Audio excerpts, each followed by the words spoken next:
One night when cooking tea, I heard a blood-curdling scream come from my 9-year-old son outside. I find him outside curled in a ball and I'm standing there trying to work out what the heck has happened. It takes what seems like forever for him to just get his sister's name out. So I'm yelling to her to come and tell me what happened. So she comes slowly, very sheepishly up the path and keeps saying, "He told me to, he told me to, he told me to." So this genius kid thought that he could flex and take a kick straight in the nuts. He'd stood with his legs wide open and said, "Yep, go." So you'd think this boy would have learned his lesson. Just over a week later, I hear the same blood-curdling cry come from the lounge. Same response as last time. All he can manage to say is his sister's name. Once again, she comes in saying, "He told me to, he told me to, he told me to." So this time, he'd been lying on the floor and thought that he could catch the swinging cricket bat with his knees. He even gave her the instructions and counted it down.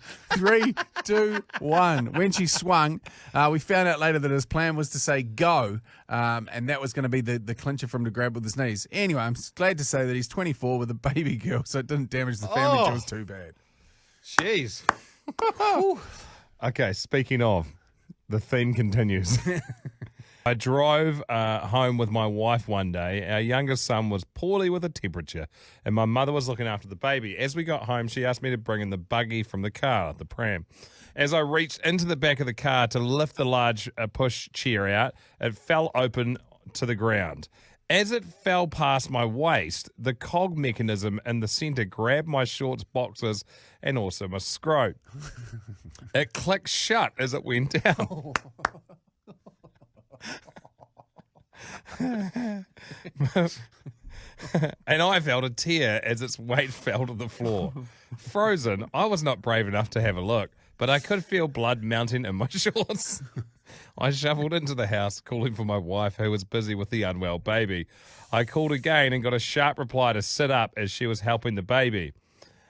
Shut up, probably.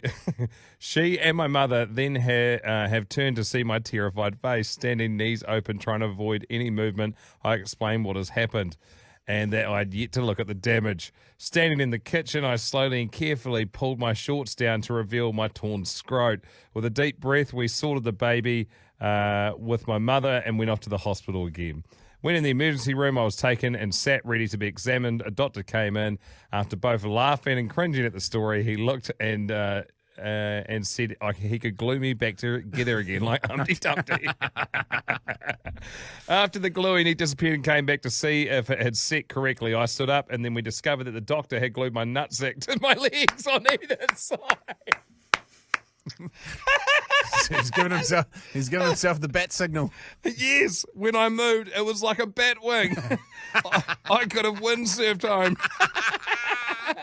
We all broke out into laughter together, and then he went out of the room. He, however, returned with several other doctors to see his handiwork. I had to bat wing for the whole group of them. After calming down, they found a substance to remove the glue and give it a second try. This time, thankfully, was success. The flying squirrel. When you're in a really repetitive job, you try, but you just can't hear anymore. Yeah. And so the first time I got made aware of this, what's the time?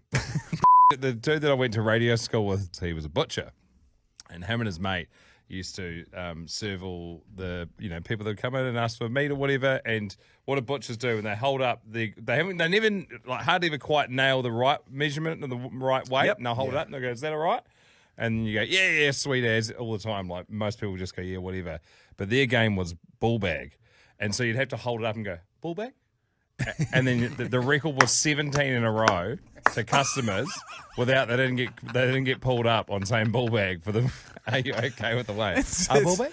That's so good. Because we talked about this the other day. If you're working in in a store and you want to mix it up, play the game. Bull bag your way through your afternoons to spice A things little up. bit of honest feedback. We like to in the trust tree in the nest. Don't have a cookie in the studio for 2 hours and not give Dunc any.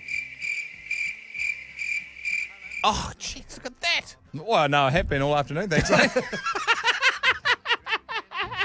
completely forgot about it. I was like, Well, that makes one of us. This is a fortune cookie, which I pinched off one of the team members out the front there. Do you want to know? I'll go your Harvey's in it, and we'll Can you bite the half? I want to hear the microphone. That's there it is. Oh, that's it. Fortune cookie. Okay, this can go for everyone listening right now. Yes. Your popularity increases once you express your desires. There you go. Well, give me the cookie. That was mine. So up go the ratings. Oh, not bad, eh? Underrated. A little bit of cream wouldn't go amiss on that. But apart from that, have yourself a great Monday night.